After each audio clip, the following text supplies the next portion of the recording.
ಎಲ್ಲ ಡಾಕ್ಟರ್ಗಳೇ ಸೇರ್ಕೊಂಡು ಈ ತರದ ಒಂದು ದೊಡ್ಡ ಮಟ್ಟದಲ್ಲಿ ಸ್ಫೋಟ ಮಾಡಬೇಕು ಅಂತ ಹೇಳಿ ಪ್ಲಾನ್ ಅನ್ನ ರೂಪಿಸಿದ್ರು. ಅವರು ಮಾಡಿದಂತ ಪ್ಲಾನ್ಗಳು ಹೇಗಿತ್ತು ಎಲ್ಲವೂ ಕೂಡ ಒಂದೊಂದಾಗಿ ಪಿನ್ ಟು ಪಿನ್ ಡೀಟೇಲ್ಸ್ ಗಳನ್ನ ನಿಮ್ಮ ಮುಂದೆ ಇಡ್ತಾ ಹೋಗ್ತೀವಿ. ಇನ್ನು ದೆಹಲಿ ಕೆಂಪುಕೋಟೆಯ ಸ್ಫೋಟದ ಮೂಲವೇ ಫರೀದಾಬಾದ್. ವಿಧ್ವಂಸಕ ಕೃತ್ಯಕ್ಕೆ ಆ ಫರೀದಾಬಾದ್ ನಲ್ಲೇ ನಡೆದಿತ್ತು ದೊಡ್ಡ ಸಂಚು. ಅಲ್ಲಿ ಕುಳಿತುಕೊಂಡು ಪ್ಲಾನ್ ಮಾಡಿದ್ರು ಈ ವೈಟ್ ಕಾಲರ್ ಉಗ್ರರು.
ದೆಹಲಿಯಲ್ಲಿ ನಡೆದಂತಹ ಕೆಂಪುಕೋಟೆಯ ಸ್ಫೋಟದ ಮೂಲವೇ ಈ ಫರೀದಾಬಾದ್ ನಲ್ಲೇ ನಡೆದಿತ್ತು ದೊಡ್ಡ ಮಟ್ಟದ ಸಂಚು. ಅಲ್ಲೇ ಕುತ್ಕೊಂಡು ಇವರು ಪ್ಲಾನ್ ಗಳನ್ನ ಮಾಡ್ತಾ ಇದ್ರು ವೈಟ್ ಕಾಲರ್ ಉಗ್ರರು.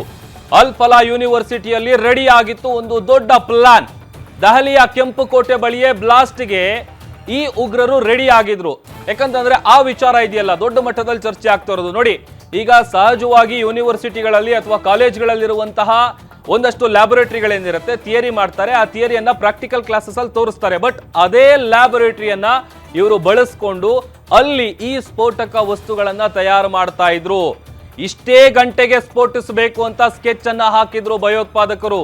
ಯೂನಿವರ್ಸಿಟಿಯಲ್ಲಿ ಒಟ್ಟಿಗೆ 3 ಭಯೋತ್ಪಾದಕರು ವಿವಿಯಲ್ಲೇ ಇದ್ರು. ಯಾರ್ಯಾರು ಅಂತ ನೋಡ್ತಾ ಹೋಗ್ತಾ ಇದೀವಿ. Doctor Muzammil, doctor Umar, doctor ಶಾಹೀನು, ಇವರೆಲ್ಲರೂ ಕೂಡ ಒಬ್ಬೊಬ್ಬರ ವಿಚಾರಗಳು. ವಿಧ್ವಂಸಕ ಕೃತ್ಯ ನಡೆಸಬೇಕು ಅಂತೇಳಿ ಈ ಫರೀದಾಬಾದ್ ನಲ್ಲಿ ಏನ್ ಸ್ಫೋಟಕ ವಸ್ತುಗಳು ಪತ್ತೆ ಆಗಿತ್ತಲ್ಲ, ಅದೇ ಜಾಗದಲ್ಲಿ ಕುತ್ಕೊಂಡು ಅದೇ ಯೂನಿವರ್ಸಿಟಿಯ ಲ್ಯಾಬ್ ನಲ್ಲಿ ಕುತ್ಕೊಂಡು ಇದೆಲ್ಲ ಸ್ಕೆಚ್ ಗಳನ್ನ ಇವರು ಹಾಕ್ತಾ ಇರುವಂತ ವಿಚಾರಗಳು ಒಂದೊಂದಾಗಿ ಹೊರಗಡೆ ಬರ್ತಾ ಇದೆ. ಕಾರಣ ಈಗ ಸಹಜವಾಗಿ ಥಿಯರಿ ಕ್ಲಾಸಸ್ ನಲ್ಲಿ ಮಾಡುವಂತದನ್ನ ಪ್ರಾಕ್ಟಿಕಲ್ ಮಾಡ್ತಾರೆ. ಇವರು ಅದೇ ರೀತಿಯಾಗಿ ಒಂದಷ್ಟು ಆಪ್ಗಳು, ಟೆಲಿಗ್ರಾಮ್ ಆಗಿರ್ಬೋದು. ಯಾಕೆ ಟೆಲಿಗ್ರಾಮ್ ಅಂತ ಅಂದ್ರೆ ಆಲ್ಮೋಸ್ಟ್ 99% ಫ್ರಾಡ್ ಕೆಲಸಗಳೆಲ್ಲ ಟೆಲಿಗ್ರಾಮ್ ಅಲ್ಲೇ ಆಗುತ್ತೆ.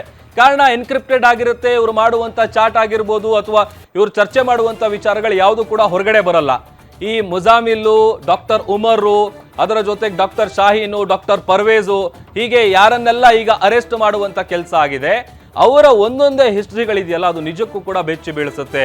ದೆಹಲಿಯ ಕೆಂಪುಕೋಟೆ ಬಳಿ ಬ್ಲಾಸ್ಟ್ಗೆ ಯಾವ ರೀತಿಯಾದಂತ ಪ್ಲಾನ್ ಮಾಡ್ತಾ ಇದ್ರು, ಆಮೇಲೆ ಇವರು ಬೇರೆ ಯಾವುದೇ ಜಾಗ ಇಟ್ಕೊಂಡಿರ್ಲಿಲ್ಲ. ತಾವೆಲ್ಲಿ ಕೆಲಸ ಮಾಡ್ತಾ ಇದ್ರು ಅದೇ ಜಾಗದಲ್ಲಿ ಕುತ್ಕೊಂಡು ಅಲ್ಲೇ ಈ ತರದೊಂದು ವಿಧ್ವಂಸಕ ಕೃತ್ಯವನ್ನ ನಡೆಸಬೇಕು ಅಂತೇಳಿ ದೊಡ್ಡ ಮಟ್ಟದಲ್ಲಿ ಸ್ಕೆಚ್ ಹಾಕಿರೋದು ಈಗ ಗೊತ್ತಾಗ್ತಾ ಇದೆ. ಯಾಕಂತಂದ್ರೆ ನೋಡಿ, ಯಾಕೆ ಅಂತಂದ್ರೆ ಈ ಡಾಕ್ಟರ್ಗಳೇನಿದ್ದಾರೆ ಎಲ್ಲರೂ ಕೂಡ ಒಳ್ಳೊಳ್ಳೆ ಯೂನಿವರ್ಸಿಟಿಗಳಲ್ಲಿ ಓದ್ಕೊಂಡಿರುವಂತವ್ರು. ಹೇಳಿ ಕೇಳಿ ವೈದ್ಯ ನಾರಾಯಣ ಹರಿ ಅಂತಾರೆ.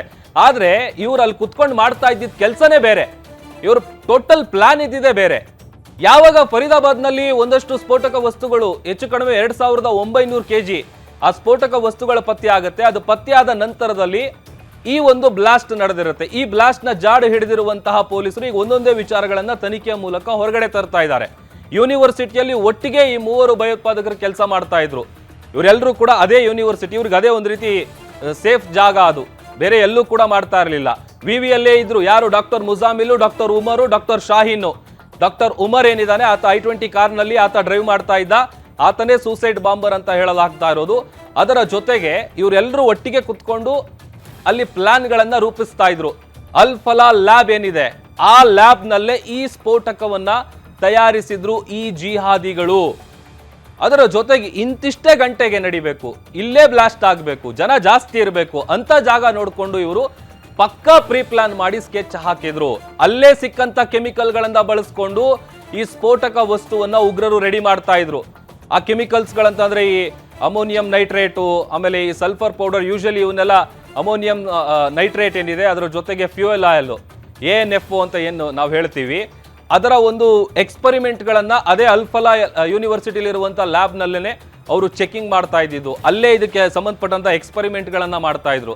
ನೋಡಿ, ಹರಳೆಣ್ಣೆಯಿಂದ ಸಂಸ್ಕರಣೆ ಮಾಡಿದಂಥ ಸಂದರ್ಭದಲ್ಲಿ ಬರುವಂಥ ತ್ಯಾಜ್ಯ ಏನಿದೆ ಅದನ್ನ ಬಳಸ್ಕೊಂಡು ಸ್ಫೋಟ ತಯಾರಿಸ್ತಾ ಇದ್ದಿದ್ದು. ಈ ಥರದ್ದೆಲ್ಲ ವಿಚಾರಗಳು ಒಂದೊಂದಾಗೆ ಹೊರಗಡೆ ಬರ್ತಾ ಇದೆ. ಅಂದರೆ ಪಕ್ಕಾ ಪ್ರೀ ಪ್ಲಾನ್ಡ್ ಈ ಕೃತ್ಯ ಏನಿದೆ ಇದು ಪಕ್ಕಾ ಪ್ರೀ ಪ್ಲಾನ್ಡ್. ಯಾಕಂತಂದ್ರೆ ಆರಂಭದಲ್ಲಿ ಈಗ 2 ಆಯಾಮದಲ್ಲಿ ಈ ಸ್ಟೋರಿಯನ್ನು ನಾವು ನೋಡ್ತಾ ಇರೋದು. ಒಂದು, ಪೊಲೀಸರು ಎಲ್ಲ ಆಯಾಮದಲ್ಲೂ ಕೂಡ ತನಿಖೆಯನ್ನು ನಡೆಸ್ತಾ ಇದ್ದಾರೆ.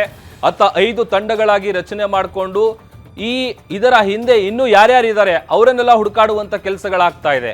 ಇದೆಲ್ಲದರ ನಡುವೆ 2 ಕಾರ್ ಬಂದಿತ್ತು ಅನ್ನುವಂಥ ವಿಚಾರ ಕೂಡ ಸದ್ಯ ಚರ್ಚೆ ಆಗ್ತಾ ಇದೆ. ಮತ್ತೊಂದು ಕಾರ್ಗಾಗಿ ಕೂಡ ಹುಡುಕಾಟ ಮುಂದುವರಿತಾ ಇದೆ.